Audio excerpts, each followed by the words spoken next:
What is up, Canada? Matt McKeever here with another episode of the Maple Pill. We're on episode number 10, and fingers crossed my camera's going to work when we do the screen share tonight. So hope you guys are having a good Friday night. We've got a handful of different studies to cover, but before jumping into the main stories I've got for you, we'll walk you through of course, the blue pill, the red pill, the black pill, the clown pill, and finally end up with the white pill. But first, I actually just noticed a story kind of making the rounds on Twitter. I unfortunately didn't have enough time to actually link in the video description down below because I'd already preset the video in the description for today. So you guys can find it on my Twitter. It's under my liked tweets. But let's just cover this real quick. This is from Fox 31 Denver KDVR. Natural immunity is 6 times stronger during the Delta wave than vaccination, according to a new report from the U.S. Center for Disease Control and Prevention. And just quickly jumping over to the Fox website here. So again, discussing the fact that natural immunity was actually stronger than vaccines alone. Zooming in here, and hey, by the way, look at that. My camera's not frozen. This is wonderful. Denver, natural immunity was 6 times stronger during the Delta wave than vaccination, according to a new report from the U.S. Centers for Disease Control and Prevention.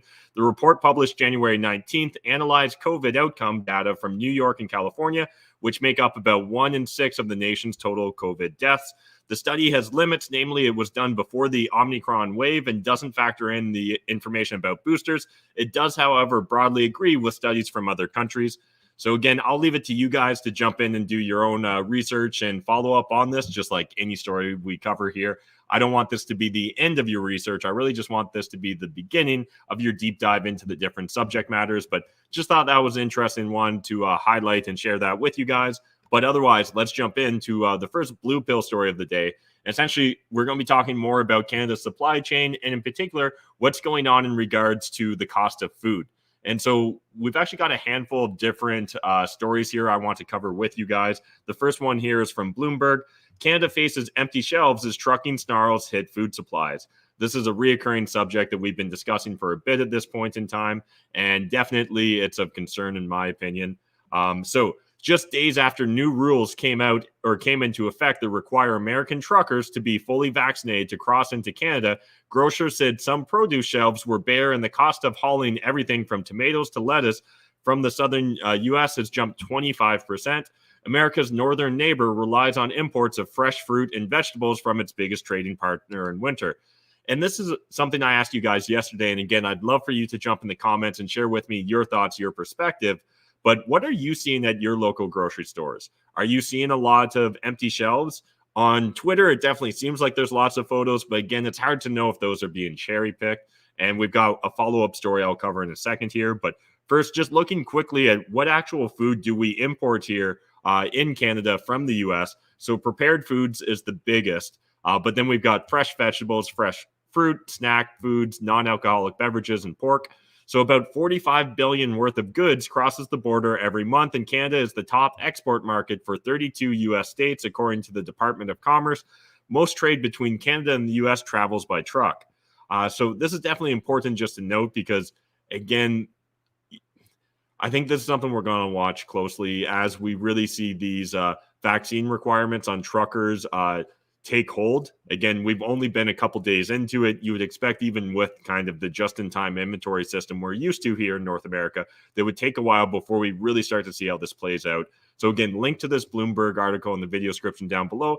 But moving on to True North, Randy Hillier blames Ford and Trudeau governments for food shortages.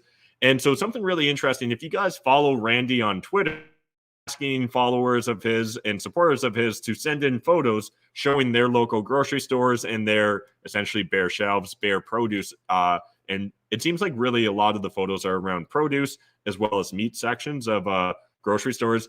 And certainly there's more than I would have expected. And it's nice because people are actually sharing like the location, like, hey, this is, the Hamilton Walmart or whatever the case may be. But again, I'd love to hear, what are you guys personally seeing at your local grocery stores? Let me know in the comment section. But from this article, a quote here from Randy, the numerous images from his constituents and citizens of Ontario that have been shared with my office illustrate that the collapse of the supply chain has begun, said Hillier in a press release. it is clear that the looming crisis Canadians are beginning to face is not the result of a virus, but a product of the orders and fiats of both our Premier and the Prime Minister. And so Randy's definitely no stranger to being a critic of both the provincial and federal governments.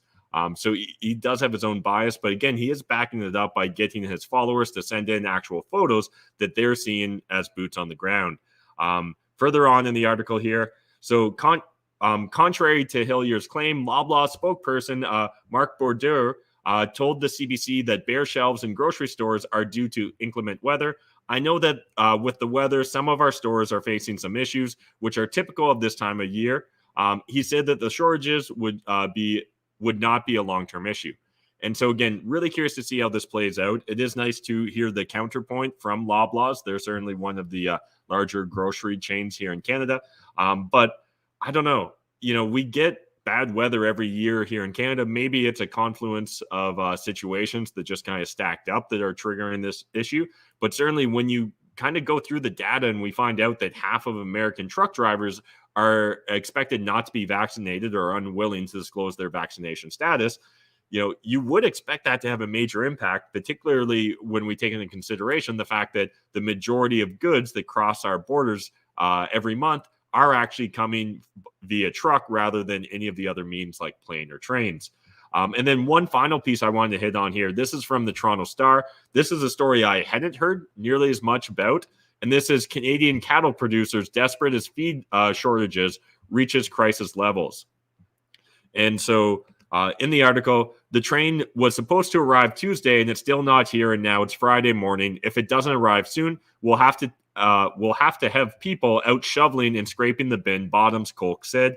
In 30 years of business, I've never experienced where we don't know what we're going to feed the cattle Monday morning. That definitely doesn't sound good. However, in recent weeks, extreme cold weather, COVID-19 related labor challenges, and other supply chain issues have disrupted rail transport and delayed feed shipments. Then further on, according to the Alberta Cattle Feeders Association, an industry group that represents feedlot operators in the province, 75% of its members report having corn shipments delayed. So certainly this is going to be a major issue if we continue to see it play out. They're referencing that some of these feedlots, right, will have 20 to 40,000 head of cattle. That's not an insignificant number of cattle. Again, I think it's too early to know whether this is temporary or a sign of bigger things. And understand when we're actually talking about feeding cattle, most of that corn or grains that are coming across the border, my understanding is it's all by rail. So again, this isn't something we expect to see be impacted based upon the vaccine requirements for truckers. But again, just kind of interesting as we're all kind of starting to pay a little bit more attention to our food supply chain, right?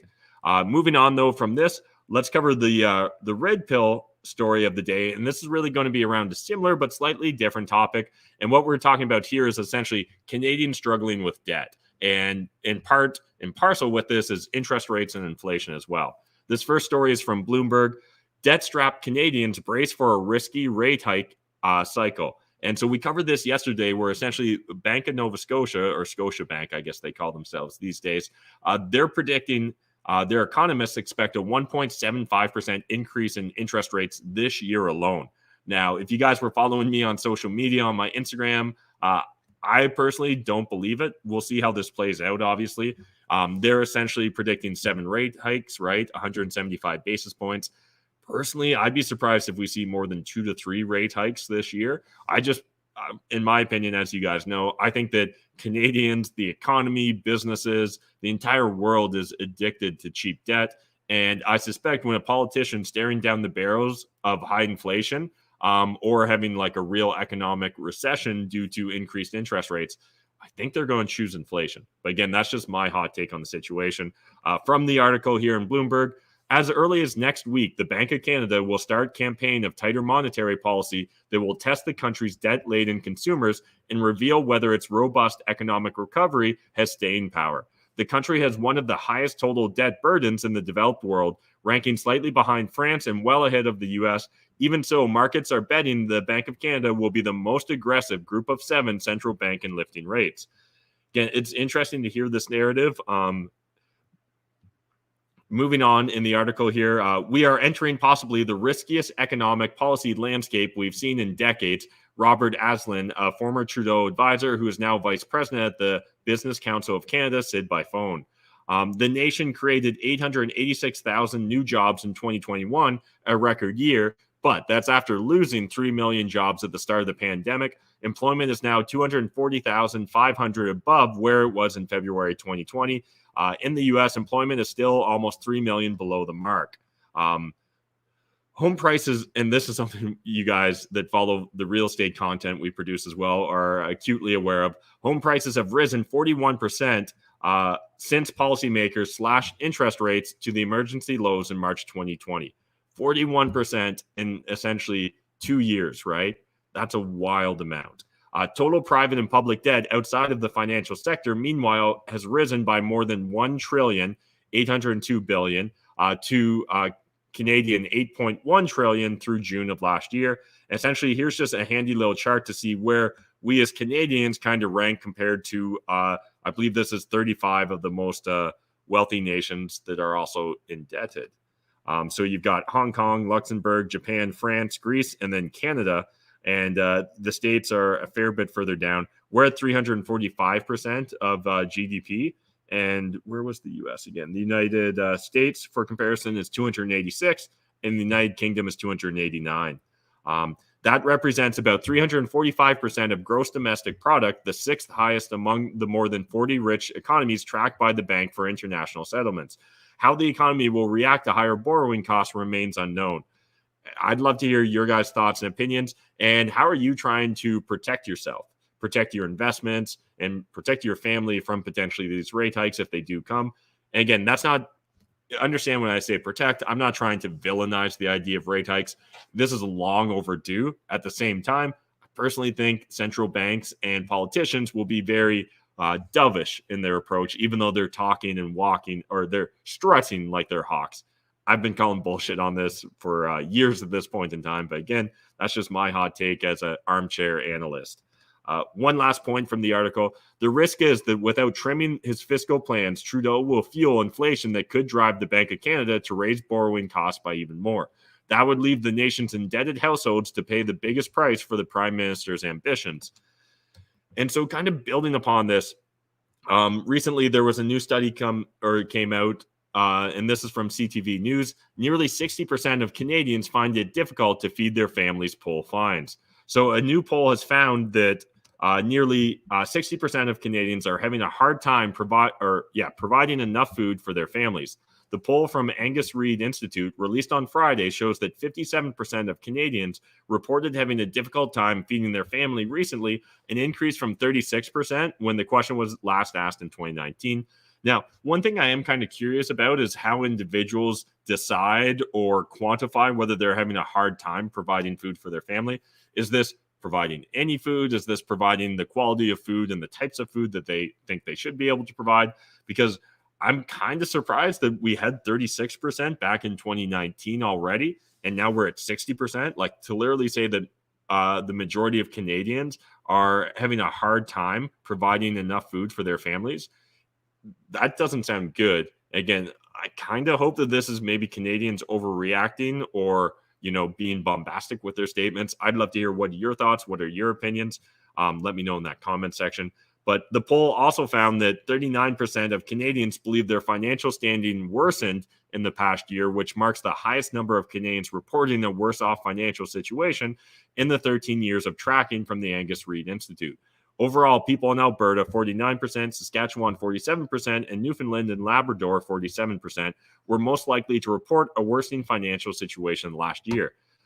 Love to know, where do you guys stand on this? Did you end up better over the last 2 years, financially speaking, or are you in a worse spot? And how do you necessarily judge that? Because one of the reasons that I guess this is interesting to me is when we see real estate prices increasing by 40% over the last 2 years during this pandemic, you would assume that almost any Canadian that owned a house that was able to hold on to it would presumably technically be in a better financial position because their debt, like their household debt, shouldn't have gone up that much compared to the valuation of the property.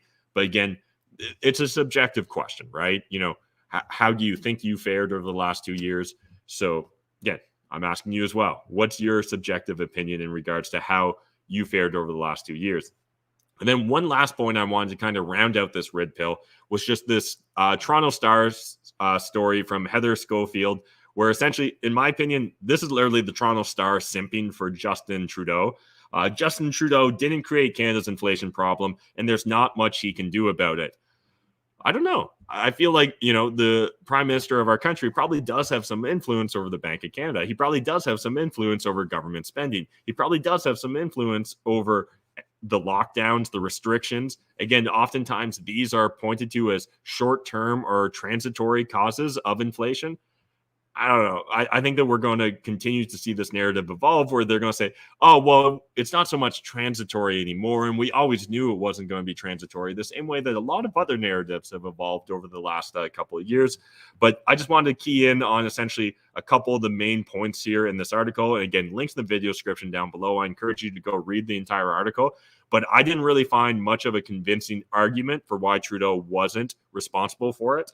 But the first quote here, the reasons, mainly bad weather and supply chain dysfunctions, Stats Canada said, for months now, most of the world has been struggling to deal with bottlenecks in supply chains that have been gummed up by pandemic restrictions and unpredictable surges in demand. Well, one thing right there, the government can control what sort of restrictions are placed on their citizens, as we've learned over the last 2 years. Now, the Conservatives have made inflation their top line of attack for a few months now, refining their message and repeating it at every opportunity, and they have the Liberals on the defensive. They make a dubious case when they hold Prime Minister Justin Trudeau responsible for inflation, blaming his pandemic spending for driving up prices, even though many other countries have higher rates of inflation and are grappling with similar supply chain disruptions. So this is, in my opinion, the biggest argument they make here for why this isn't Justin Trudeau's problem. But just because other countries are worse doesn't mean that you didn't cause something, right? It'd be like pointing, I don't know, being morbidly obese and pointing at someone else that's fatter than you and be like, well, he's fatter.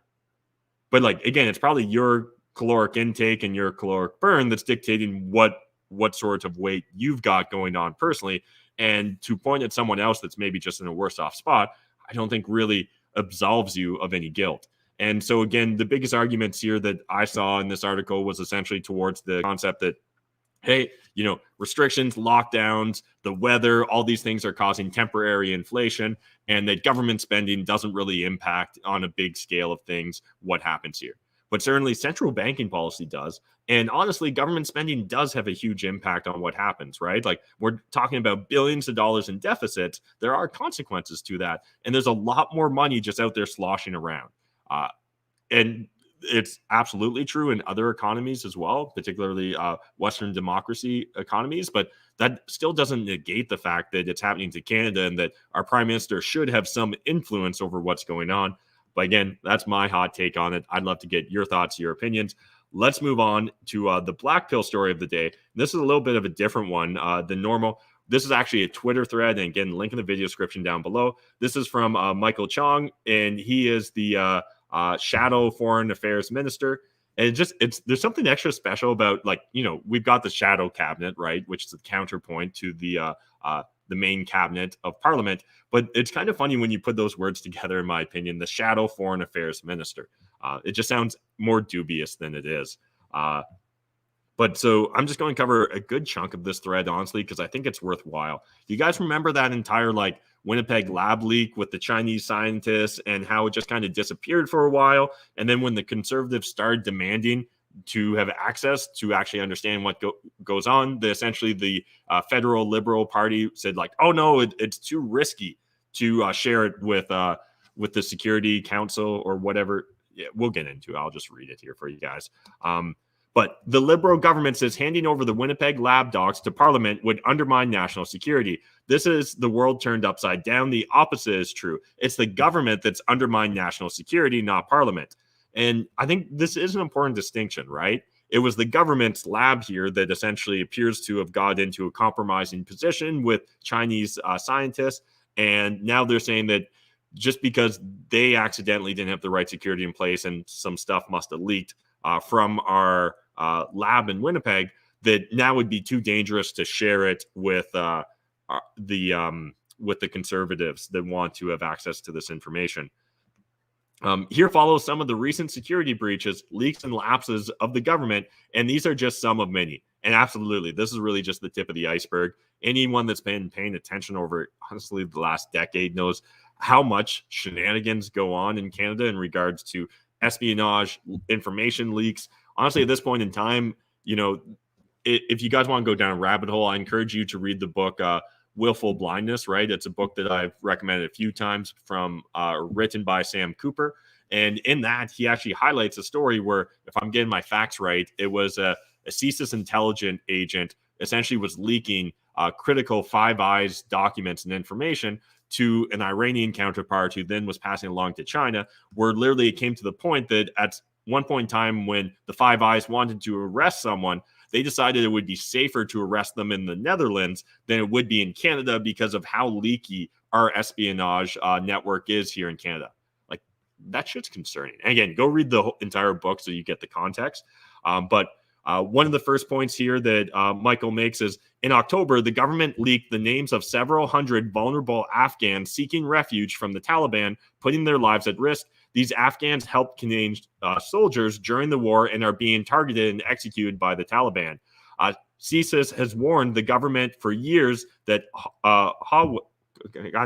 Huawei threatens national security and intellectual property, yet the government does nothing. It hasn't banned Huawei from Canada's telecom networks and even partners with Huawei to fund university research. And this is important because you'll see this brought up oftentimes in U.S. politics as well in regards to Huawei and the concerns over essentially the Chinese getting access to North Americans' data.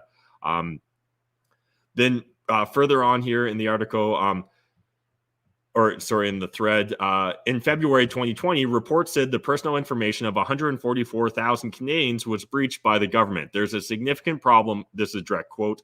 There's a significant problem with the way that the government protects personal information, said privacy lawyer David Fraser. Again, what's great is Michael's got a link pretty much to every single piece of this thread, so you guys can dive in and do further research. In August 2020, 11,200 CRA and key GC accounts of Canadians were breached by hackers. And last month, CRA had to shut down Canadians' access to their taxpayer accounts because of a security vulnerability. And he's included a couple different headlines here, just confirming that fact. Point 7 here, none of these security breaches happened in Parliament, all happened in the government. In fact, when the CRA breach occurred, Parliament IT sent an email saying Parliament systems were secure and unaffected because they architected differently from government systems. And point 8, and then there is the issue prompting government to falsify claim Parliament getting documents would undermine national security. The national security breaches at government's top-level national microbiology laboratory in Winnipeg. And this is the primary article, or like this is the primary issue here that he's trying to highlight. And again, I've got a link to this Globe and Mail article so you guys can fill yourselves in on the details in case you're unfamiliar with the story. But point 9, it's the government that undermined national security by allowing Chinese military scientist Feiyu Wan, or Yan, of the People's Liberation Army Academy of Military Medical Sciences access to work in the lab, not Parliament. Point 10, other governments have had national security breaches, but none as egregious as allowing a Chinese military scientist access to a top government lab handling the world's deadliest viruses and then allowing that research to be transferred to China. It really was shocking when this originally broke, and I believe this was the summer of 2020 when this first started coming out, and then it just disappeared. And I think that's one of the things that really frustrates me about a lot of these stories of, honestly, government and administration incompetence, is the fact that it seems like there's just almost never accountability, or if it is, it's always done behind smoke and mirrors and cloak and daggers. Point 11, these national security breaches occur in Canada precisely because of a lack of parliamentary oversight. They occur because the government is not held accountable for its national security and intelligence activities by Parliament. These breaches will continue until Parliament asserts itself and holds the government accountable for its national security and intelligence activities by establishing a committee of Parliament that has access to highly classified national security documents. These breaches also have foreign policy consequences. Increasingly, Canada is not seen as a reliable security partner and ally. We're not a part of the quadrilateral security dialogue. We've been excluded from AUKUS, which essentially that's the Five Eyes, right? The new defense pact between Australia, the UK, and the US. we used to be included in that gang. Canada is an outlier in not having parliamentary oversight over the government's national security and intelligence activities. While there is the National Security and Intelligence Committee of Parliament, despite its name, it's not a committee of Parliament, but a committee of the Prime Minister's office. It's the fox in charge of the hen house. Here's a tweet thread on this. So again, he actually links to another tweet thread from early or in June of 2021. I encourage you guys to go down this rabbit hole, spend some time. I really appreciate such a well put together Twitter thread. So again, link in the video description down below to all this. But we'll continue to move on. That was your black pill story of the day. Let's move on to a couple clown pills. So this one is from Timcast. And it honestly, I had to read this headline a couple times before I really understood and believed it. But TSA confirms feds will let illegal immigrants use arrest warrants as valid ID at U.S. airports. So do I have this right? The United States, you can be an illegal immigrant with an arrest warrant and use that arrest warrant to get on a plane. But if I'm unvaccinated in Canada, they don't want me on a plane. Interesting. Jumping in, I'm actually going to read pretty much the entire article here because it's all fascinating.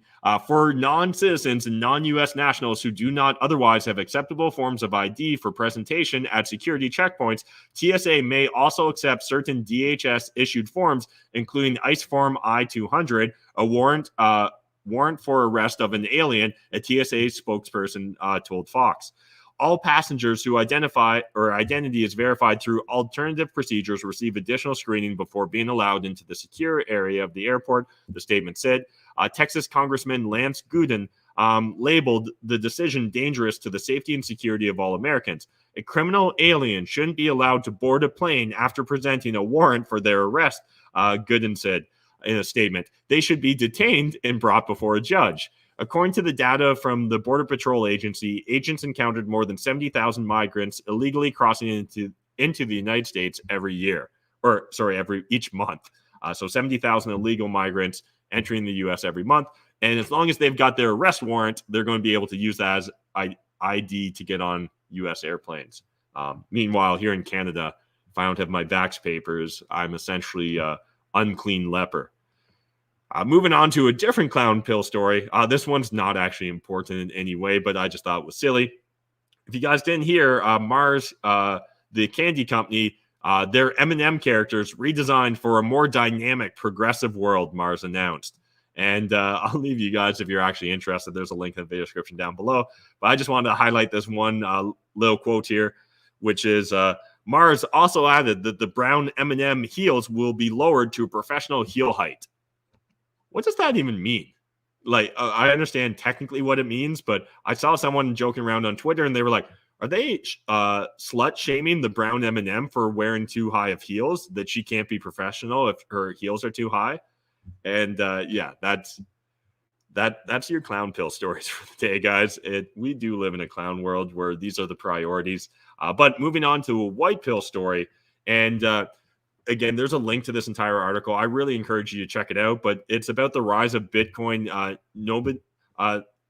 The idea of becoming a Bitcoin nomad, and is it right for you? I thought this was really interesting. I really appreciate Stephen putting together this article for Bitcoin Magazine. And I don't actually even really have any direct quotes I want to highlight here, but this kind of got me going down a rabbit hole. So if you guys haven't read books like The Sovereign Individual, which really explores the idea that in the future, presumably, people are going to, at least a certain class of people, are going to stop identifying so much as being a citizen of an individual country.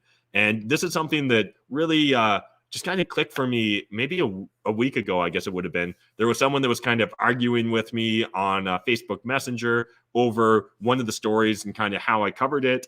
And essentially, he was saying that, we needed to take a balanced approach to all these subject matters. And he was talking about how he's a proud Canadian. And honestly, that's not the exact phrase he used, but it was something to that extent. And I realized when he used that word, I was like, I may be Canadian, but it's not an integral part of my identity anymore. A few years ago, yes, absolutely, I would have identified as a Canadian, been very proud of it, and I would have had that be like a cornerstone of my identity. At this point in time, it's more just that happens to be the circumstances I find myself in. I don't see it as necessarily defining me per se, because again, it's such a a flexible word, I guess, at this point in time, where essentially it can be stretched and bent to mean almost anything depending upon who you think Canadians should be. So when you hear a Canadian, maybe you think of like Mounties or rugged outdoorsmen, or maybe you think of like social justice warriors that need safe spaces. And both of those probably meet certain people's definitions of a Canadian. But for me at this point in time, I'm really starting to collapse my identity more into like me, mine, and ours, as in not necessarily, not necessarily just arbitrarily identifying with a label like that, with a nationality, because again, I don't control the nation. So why would that be a critical part of my identity? So anyways, just kind of wanted to plant that idea, that seed with you guys. It's a great article in Bitcoin Magazine about Bitcoin becoming a Bitcoin nomad, and really encourage you guys to check it out. But enough of the quick white pill story for the day. I've got two memes I wanted to share with you guys. So let's pull those up. And the first one here is I have an opinion, change my mind. And then you see the sniper on the grassy knoll that is Instagram and Facebook taking them out. And the other one here, I thought this was really good. If you guys haven't been watching the crypto markets, they're not faring so well the last couple of days, but that's actually true of just about any of the investment markets or paper markets right now. But this is a Seinfeld meme. Kramer, what's going on in there? And then it shows Bitcoin at 38,000 USD and Ethereum at 2,800 USD. My coins are going to zero, Jerry. And yeah, I understand that for anyone that's kind of a new coiner, this can be very volatile times. It can be very scary. For me personally, I'm not that stressed about what's going on with Bitcoin. I think that regardless, moment by moment, bit by bit, another block is being minted. And in regards to Bitcoin, and essentially the real understanding here is that it's not, from my perspective, meant as like an investment where I'm trying to 10x my money. Although I think on a long enough time horizon, it will do that. It's more about having a true secure store of wealth that the government can't easily fuck with. That to me is what's really valuable. But again, that's my take on it. I'd love to hear, are you guys currently panicking over what's going on in crypto? Do you have any crypto? Maybe it doesn't even matter to you. Maybe you're just lolzing at all the individuals panicking over crypto. But I appreciate everyone jumping in the comment section. So we're going to quickly jump over to the chat here before we wrap up on this Friday night. But again, I appreciate everyone that's watching these videos, that's sharing them on social media, those of you that are commenting, those of you that have smashed the like button, those of you that do subscribe to the channel. Not that it's necessary in order for me to continue doing these shows, but it strokes my ego a little bit, so I appreciate that. So it looks like Bazomatic was having some fun here in the chat before we got rolling, essentially talking about how some dating sites now, I don't know if this is true or not, but about how some dating sites essentially are asking you to reveal your level of vaccination. And again, not sure if this is actually legitimate, but besides the old smoking, drinking, sexual preferences, and income filters, we now have another 3 new filters.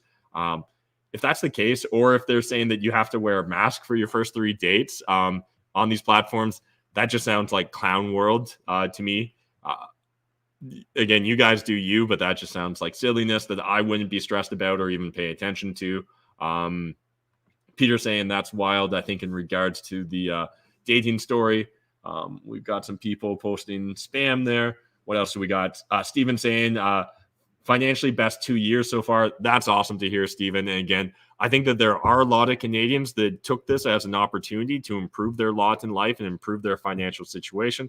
But I also understand for a lot of people, there was a lot of uncertainty. There was a lot of volatility. And I can understand, especially when they kept feeling like, oh, just 2 more weeks, just 2 more months, just a couple more quarters, and then things will go back to normal. Why a lot of people might have decided to sit on the sidelines just to see what happens. But I think we need to, at this point in time, reconcile ourselves with the fact that there is no such thing as normal. We've always lived in a volatile and dynamic society and world, and it's really always up to us to take our individual responsibility to focus on what we can control and try and improve our lot in life based upon that, rather than waiting for the government to save us.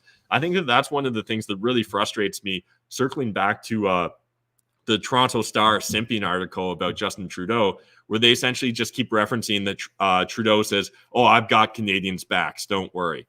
Dude, no, you haven't had my back since day one over this pandemic. Why would I believe that you're going to somehow have my back today? right? Think of all the entrepreneurs, all the employees whose lives have been turned upside down, if not outright destroyed, because of these rules, because of these regulations, because of these restrictions. And particularly, like, even think of it just this moment in time. Forget the past. Let's think about right now. We're seeing all kinds of other countries opening up, right? I think it was just today or yesterday, Ireland announced they're done with COVID as well. Britain's announced it already. Germany's easing up restrictions. And again, it seems like right now, Canada and Australia is in a death match to see who can out-tyrant the other side. And again, I'll give it to Australia for now, but it is concerning that we're even in this dog race to begin with. I would really love to see Canada exit stage left and go back to a more free society. Tony says, thank you for crushing comforting lies with Red Pill. Thoughts, brother. Appreciate that.